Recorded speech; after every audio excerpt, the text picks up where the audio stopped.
What's up, guys? Welcome back to the channel. And as many of you know, Daredevil, the first two episodes of Daredevil Born Again have come out. So we're just gonna do like a little review here of the first two episodes. And holy shit, it was crazy. But yeah, there are fair warning, there are spoilers ahead for the first two episodes of Daredevil Born Again. But just going over the show a little bit here from what I've seen in the first two episodes, I personally think that so far it's been amazing. I really have loved what I've seen from the show. And I do think it's a worthy successor of the past Daredevil show, the Netflix one. But I got a lot to say here, so let's get straight into it. Oh, by the way, peep the Moon Knight shirt. Ooh.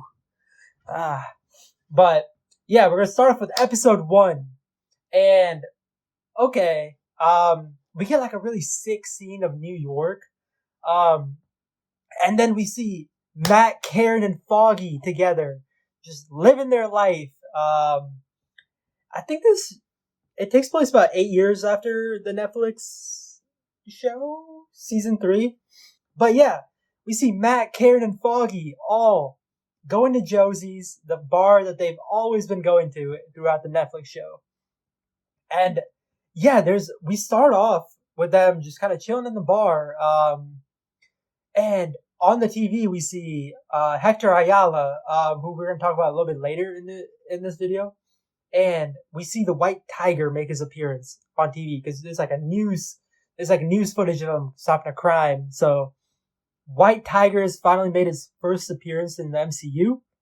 And then, yeah, we see Matt and Karen still, kind of here and there, like there's something going on there. But we see my goat, Foggy is trying to rizz up Kirsten. Oh my God, Foggy, bro. What happened to Marcy, though? For real. But yeah, as we go on a little bit through that bar scene, Foggy gets a call from some guy named Benny that he's apparently stashing in his apartment. And this guy's really scared. And he's like, Foggy, somebody's here. Somebody's in the house. Somebody's in the apartment.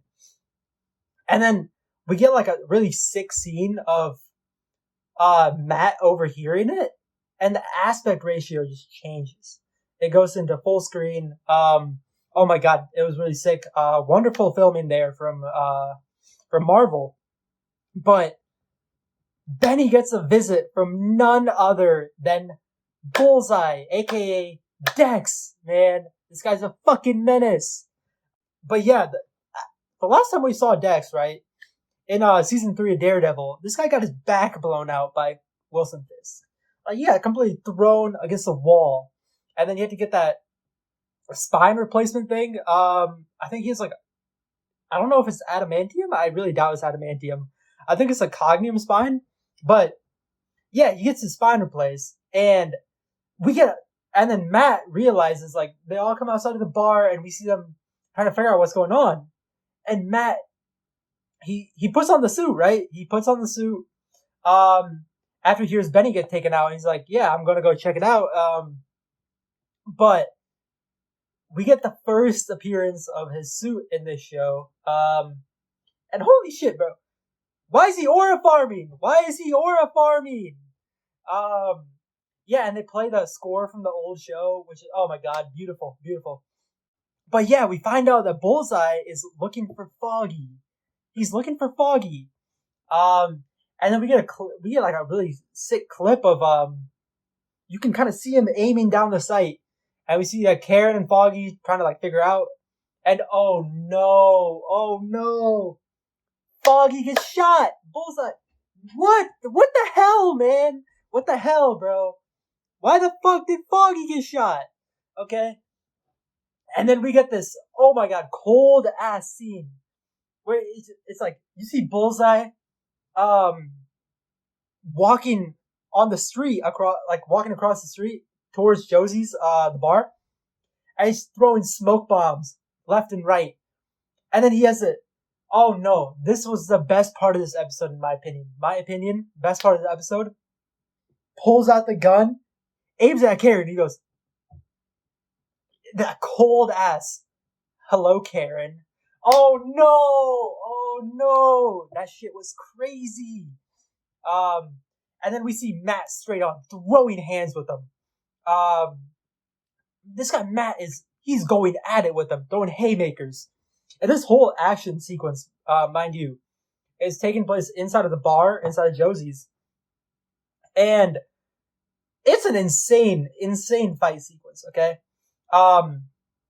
We see Matt is just beating the shit out of Dex, right? And, but in the middle of the fight, right? Whenever he gets Matt off of him, Dex just starts throwing knives.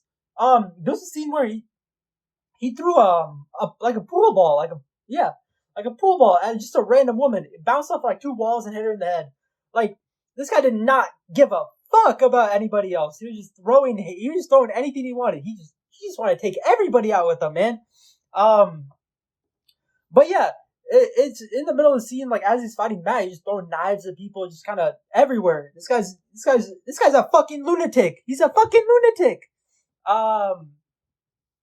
But yeah, the fight kind of goes into the hallway. We get our first hallway fight sequence of the show. As you know, the old Daredevil show had a lot of those. And yeah, they get to the rooftop. Dex thinks that he's good. He escaped Matt. He threw a bunch of knives into him.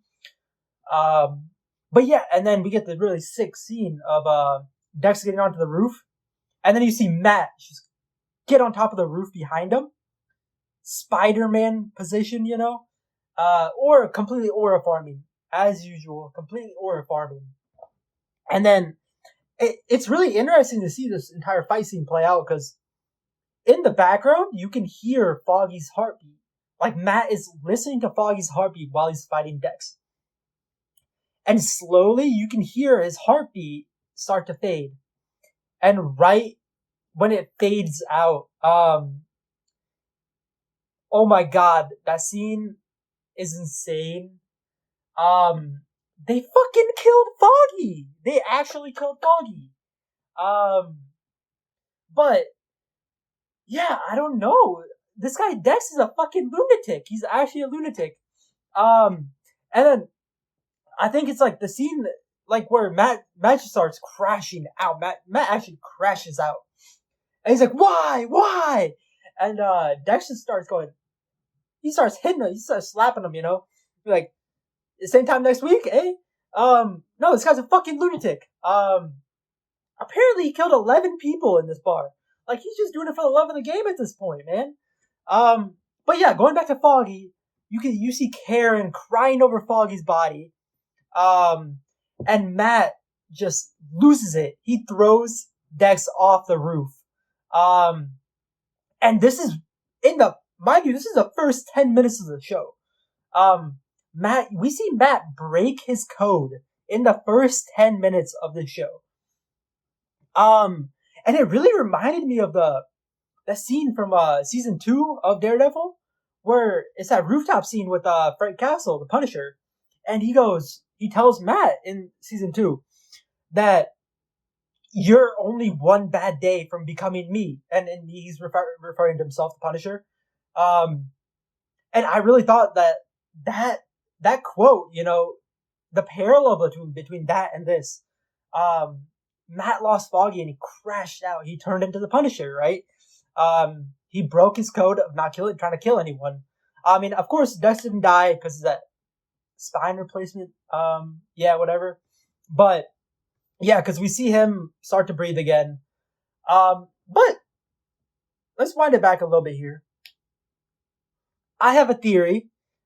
Credit to Soups, man. I saw this theory from him. But Foggy might not be dead. It's a possibility that he might not be dead.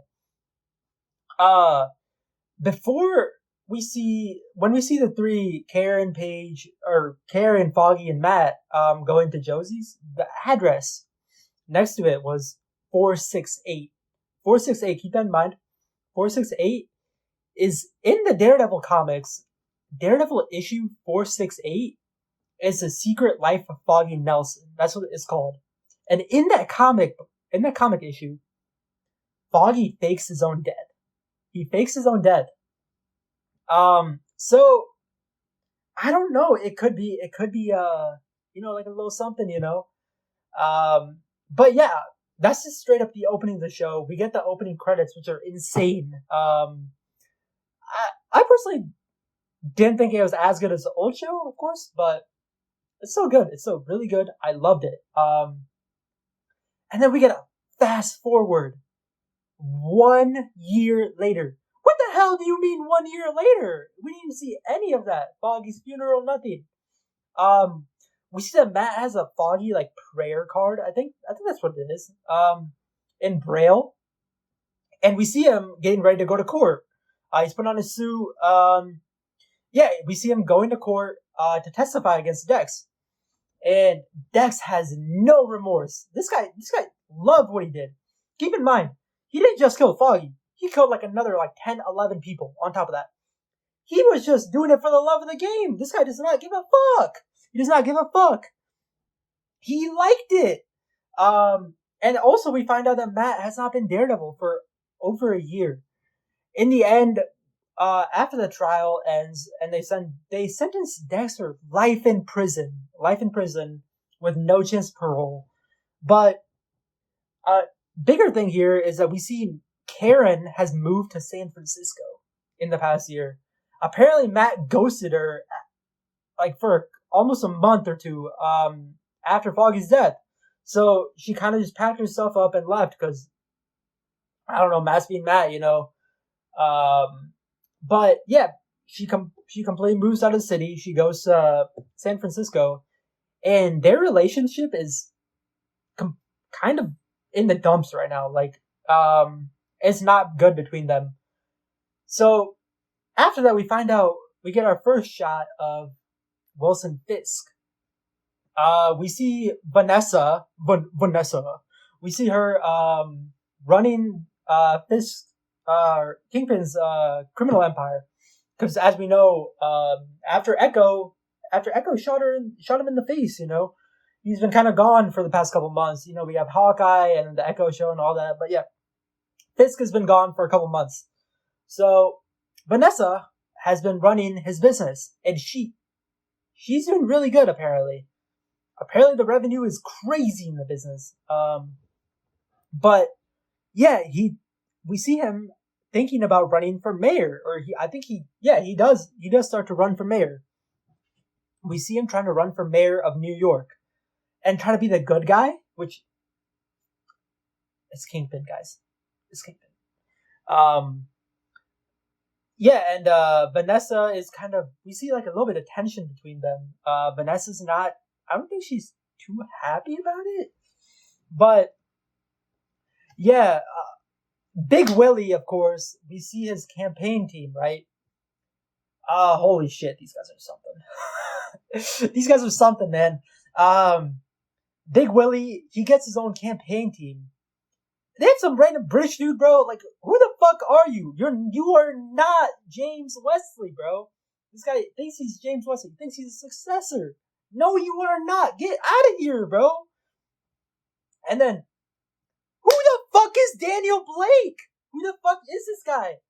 This dude, he is doing tricks on it. He is dancing on it. He is slobbing on Fisk meat. Who the fuck are you, bro? But, in all seriousness, Daniel Blake, I have a theory that he could be related to Detective Blake from Daredevil Season 1, which is a cop that used to work for Fisk, but Fisk had him shot, and then, yeah, he had him killed with, some sort of injection into his bloodstream, or whatever. But I think that this guy might have, a alternative motive here, that Daniel Blake might not be the glazer that he seems to be. He might just trying to get on Fisk's good side for revenge. Who knows? And then we get introduced to a therapist named Heather.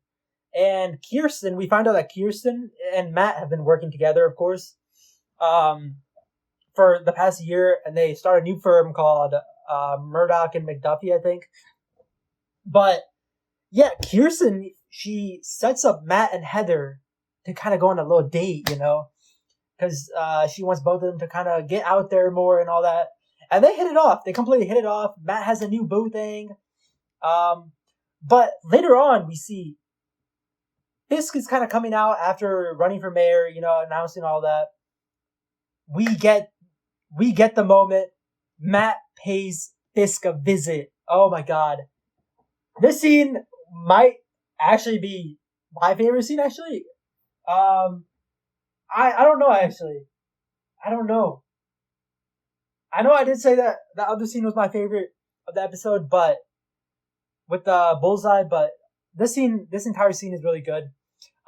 We see Matt and Big Willie sitting in a diner together, and they're both trying to figure each other out, because they both Matt says that he has been Daredevil for over a year. Fisk is trying to be the good guy, so they're both trying to pry at each other, trying to see if the other person is lying or not, and they both trying to see if they're both changed.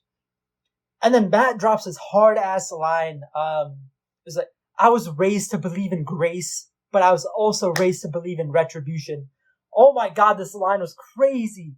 This line was hella good. Oh my god. But yeah, Fisk is strict against the anti-vigilante policies that he wants to get implemented in the city. He's like, yeah, if you're gonna go back to Daredevil, there will be consequences, But this is just kind of building up the future of this plot here. Because at some point, yeah, we know Fisk is Fisk, he's gonna crash out at some point. And then Matt will be there. So shit's about to go down for sure. We're gonna see shit go down. And then later in the night, we see Matt and Matt and Heather are going out on a date, I think. Yeah. And Matt overhears that Fisk has won the election for New York's mayor. And then we also find out that Vanessa and Fisk have both been having some relationship issues here. And then Matt, on the other hand, though, I think that's I don't know how Matt pulls these baddies, bro. How does Matt pull these baddies, bro? It should be illegal. But yeah, Matt's doing good. And the episode ends off with this sick ass scene where it's kind of going back and forth between Fisk on a rooftop and Matt on the streets looking up. They're not looking up at each other, of course, but they're kind of looking up and make the shots look really cool. As Fisk is looking down into the city, Matt is looking up. And yeah, that's where the episode 1 ends there. Personally, episode was banger. Why did they kill Foggy off, man? We waited all of these years. What is that? 8 years, man. 8 years. Just to see Foggy die off in the first 10 minutes. But Foggy might not be dead. He could completely still be alive. If that theory is correct. But let's move on to episode 2 now.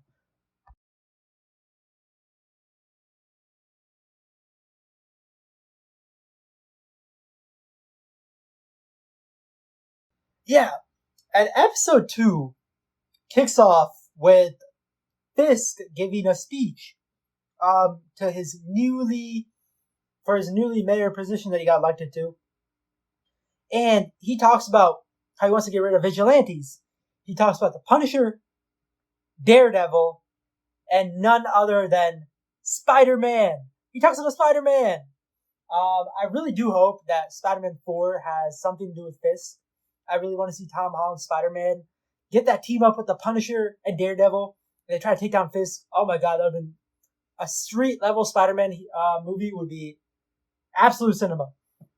But we get introduced to Hector Ayala, which I talked about earlier, right? The White Tiger. And we see him kind of going to the subway. He's talking to someone on the phone, and he sees this guy getting beat up by two guys on the subway station, right? And he tries to go break up the fight, go help the guy, because he's defenseless. And they get into a little brawl, and the guy who was getting beat up ran away. And as Hector is fighting these two guys, one of them trips on the other guy, and he gets hit by the train. And then we figure out that the those two guys were actually cops. They didn't announce themselves or anything.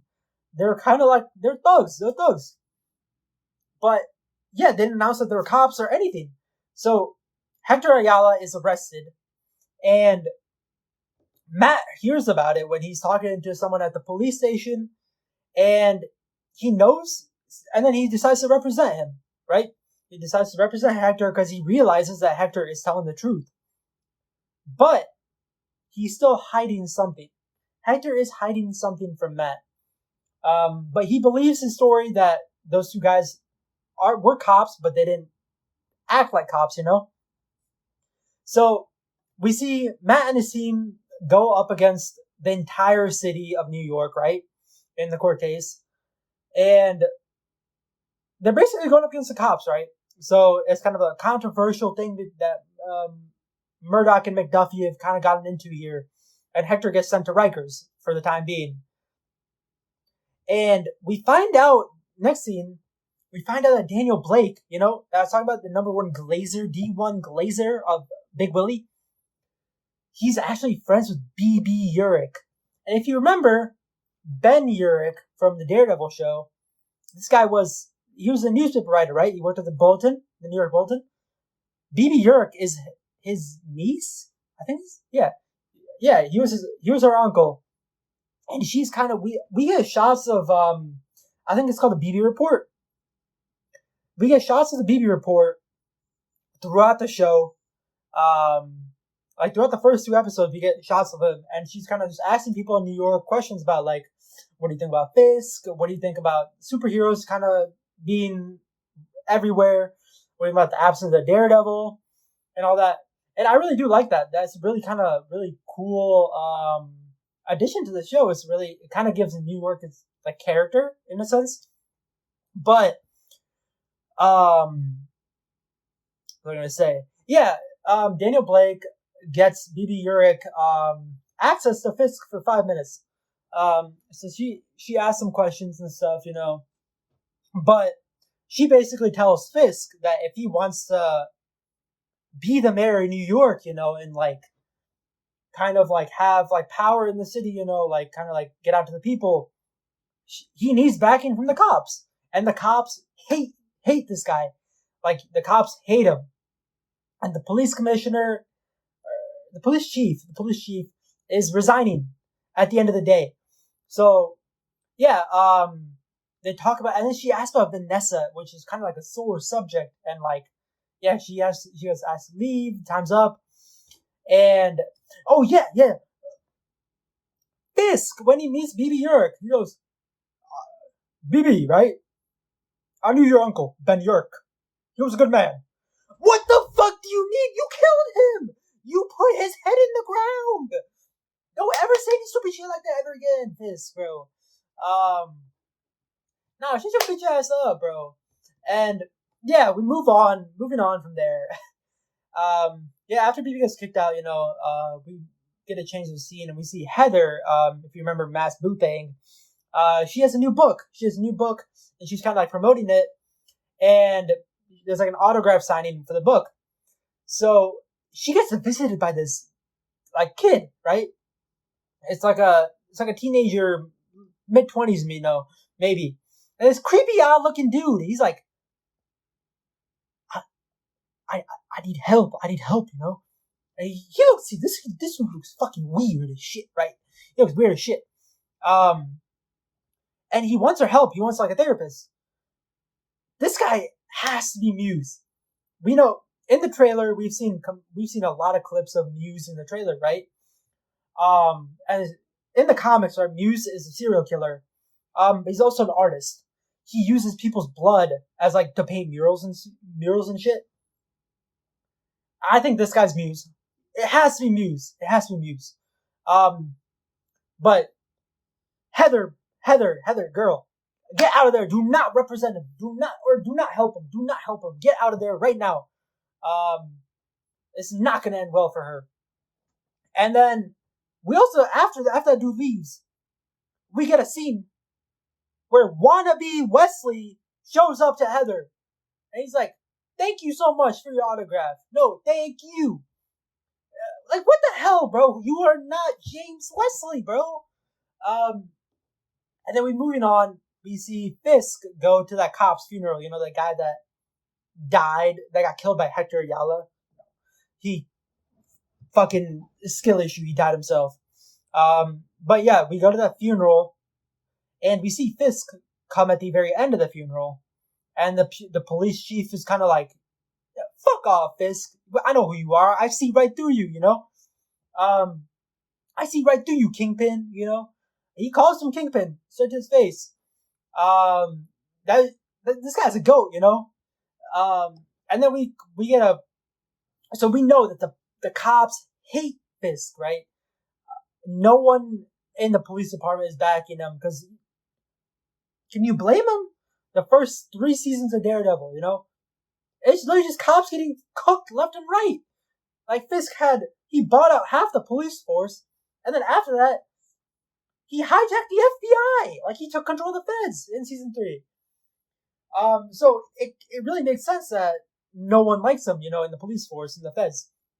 So next scene, we see Cherry and Kirsten going to Hector Ayala's wife to try to get her to come to court to help her husband, you know.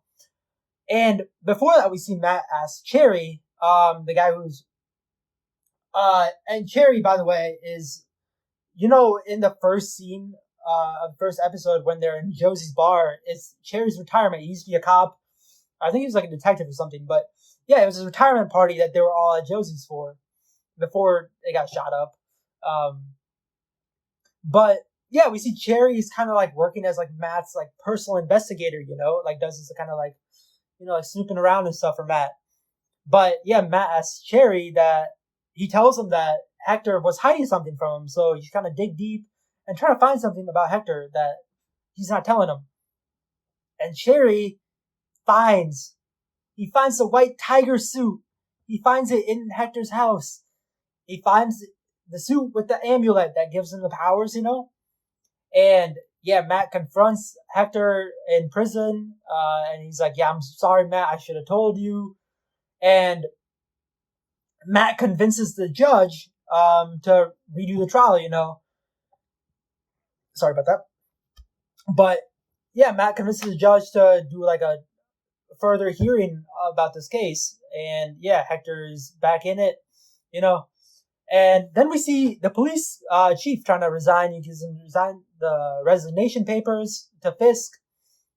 And okay, we get the first kind of like I don't know what to say, you know, like Fisk is back, you know, like the Fisk that we know is back, with his manipulation tactics, you know. And yeah, he's like, he talks to that wannabe Wesley. I don't even remember the dude's name, bro. He's like, "Yo, what's our favorite Philly cheesesteak spot, you know, in Philadelphia?" And he lifts up his like fucking fat ass cheesecake or whatever he's eating, bro. And it's a picture of apparently that police chief has an illegitimate son. Oh my god. No way. And yeah, and we see Fisk he gets back to his, you know, like scare tactics, you know, like manipulation tactics, you know. And yeah, Big Willie, you know, he's straight back at it. I guess time can't change, you know. Time won't change him.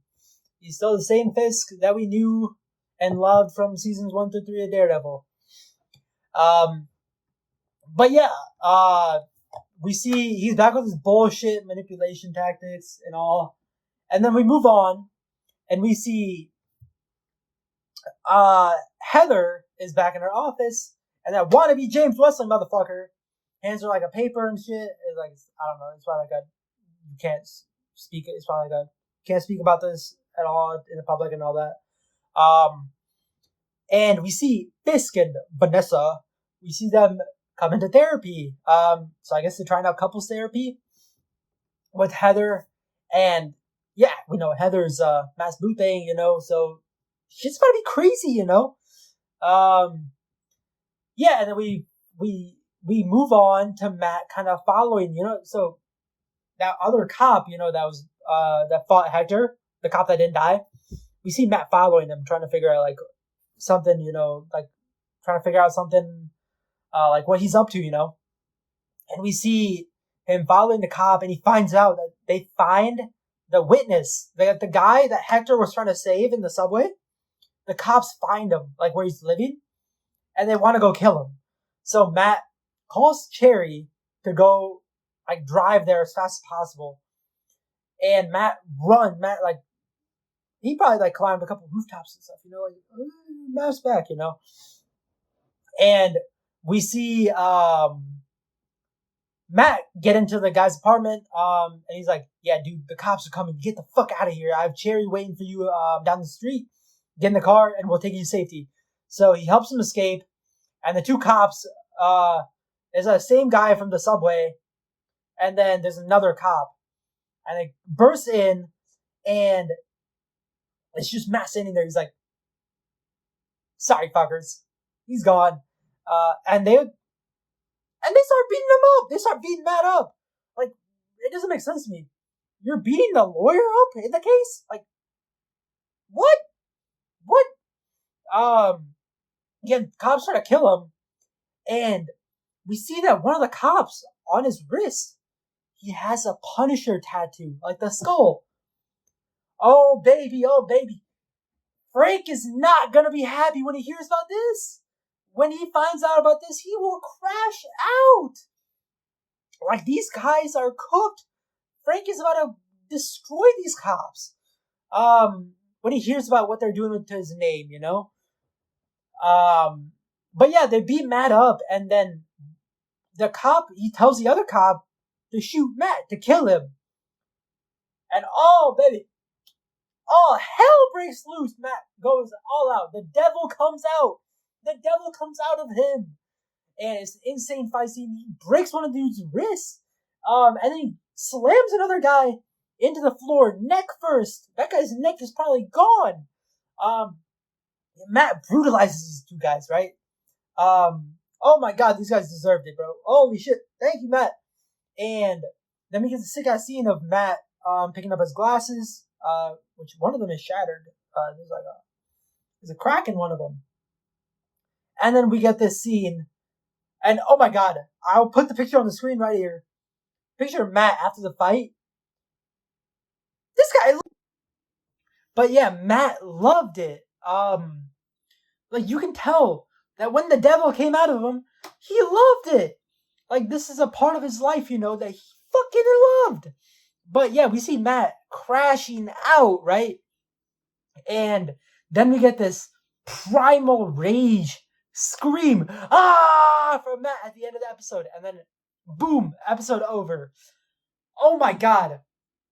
Absolute cinema from Marvel. I really do think, honestly, the first two episodes of this show were really good. I loved it. Absolutely loved it. It was really good start off to the show. That first 10 minutes of the first episode had me almost in tears, man. Hopefully Foggy's not dead. That really sucks to see, bringing Foggy back after all these years just to kill him off in the first 10 minutes? What? But yeah, I really do hope to see Punisher in the next episode, hopefully, when he hears wind about these two cops, wearing his name. Who knows? But we are officially back, baby. We are back. Daredevil is back. Daredevil is back, bro. But yeah, I'll see you guys next week when the second episode comes out. So thank you so much for watching. We'll see you in the next one.